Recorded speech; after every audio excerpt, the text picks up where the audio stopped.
नमस्कार, आप देख रहे हैं न्यूज़ आपका। रांची पुलिस ने सीपीआई नेता सुभाष मुंडा हत्याकांड का खुलासा कर लिया है। पुलिस को शुरू से ही इस हत्याकांड में सुभाष मुंडा के किसी करीबी का हाथ होने का शक था। घटना के बाद बनाई गई एसआईटी टीम ने पूरे मामले में कार्रवाई करते हुए कांड का उद्भेदन किया है और 3 आरोपियों को गिरफ्तार कर लिया है। रांची एसएसपी किशोर कौशल ने बताया कि सुभाष मुंडा की हत्या दलादली मौजा स्थित 119 डिसमिल जमीन को लेकर हुई थी। नगड़ी थाना अंतर्गत ही दलादली मौजा में 119 डेसिमल के एक भूखंड के स्वामित्व को लेकर वहीं के एक और जमीन कारोबारी छोटू खलको उर्फ छोटू उरांव के साथ विवाद पिछले कुछ समय से चला आ रहा था। इस 119 डेसिमल के अलावा एक और ज़मीन थी जो लगभग 90 डेसिमल का एक प्लॉट था, उसको लेकर के भी छोटू खलको के द्वारा एक एग्रीमेंट किया गया था, जिसको लेकर मृतक के साथ विवाद चला आ रहा था। ये 2 ज़मीन स्पष्ट तौर पर अभी तक ये भूखंड सामने आए हैं जिसको लेकर विवाद की स्थिति थी। इसके अलावा भी कुछ ऐसे मामले प्रकाश में आए हैं जिसको लेकर दोनों के बीच में ज़मीन को लेकर एक विवाद की स्थिति बनी हुई है, जिस पर अनुसंधान अभी किया जा रहा है। छोटू ने सुभाष मुंडा के व्यवसाय पार्टनर विनोद कुमार से दोस्ती बढ़ाई थी और विवादित जमीन में आधी हिस्सेदारी का प्रलोभन दिया था, जिसके बाद विनोद ने अपने पार्टनर सुभाष की हर गतिविधि की जानकारी छोटू को देना शुरू कर दिया था। इसके बाद छोटू ने कुख्यात अपराधी बबलू पासवान से संपर्क किया। बबलू से 15 लाख नगद और 10 डिसमिल जमीन देने की बात पर सुभाष की हत्या का सौदा तय हुआ।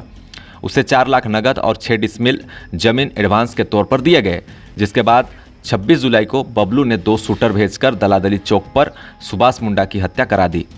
बबलू पासवान एक कुख्यात अपराधी है जिसके खिलाफ रांची, गुमला, सिमडेगा, सुंदरगढ़, राहोरकेला में 5 दर्जन से ज़्यादा केस दर्ज हैं। इस मामले में रांची पुलिस ने कार्रवाई करते हुए मुख्य साजिशकर्ता समेत 3 अपराधियों को गिरफ्तार किया है।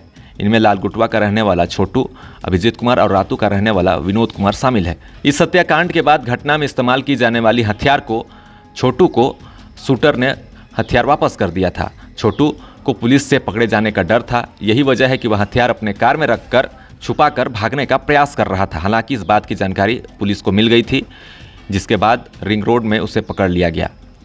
सुभाष मुंडा की हत्या कराने के थोड़ी देर बाद ही छोटू खलको अपने सहयोगी विनोद और अभिजीत के साथ दलादली चौक पहुंचा था। खुद को क्रोधित दिखाते हुए दुकान में तोड़फोड़ और आगजनी की थी। किसी को शक न हो, इसके लिए वह अंतिम यात्रा में भी शामिल हुआ था।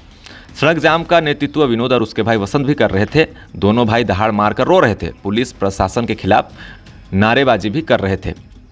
गिरफ्तार अपराधियों के पास से पुलिस ने हत्या में प्रयुक्त देसी पिस्टल, टेलीस्कोपिक स्पोर्टिंग राइफल, एक रिवाल्वर, पंप एक्शन शॉटगन, एक फॉर्च्यूनर गाड़ी बरामद किया है।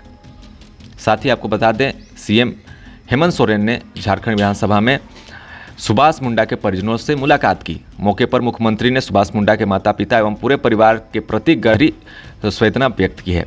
उन्होंने कहा है कि राज्य सरकार इस हत्याकांड को अति गंभीरता से लिया है।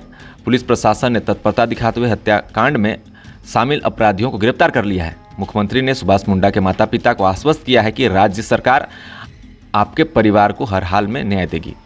सीएम हेमंत सोरेन ने स्वर्गीय सुभाष मुंडा के परिजनों से कहा कि जल्द ही जल्द दलादली चौक के समीप पुलिस आउटपोस्ट ओपी बनाई जाएगी।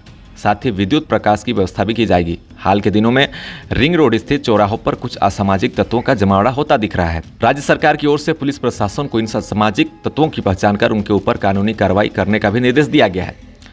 मुख्यमंत्री ने स्वर्गीय सुभाष मुंडा के परिजनों से कहा कि ऐसी घटना की पुनरावृत्ति न हो, इस निमित्त राज्य सरकार प्रतिबद्धता के साथ अपराध नियंत्रण पर कार्रवाई कर रही है। अब देखने वाली बात होगी कि इसके बाद जो 2 शूटर भाग गए हैं उसकी गिरफ्तारी कब होती है, क्योंकि दोनों शूटर बिहार के बताए जा रहे हैं।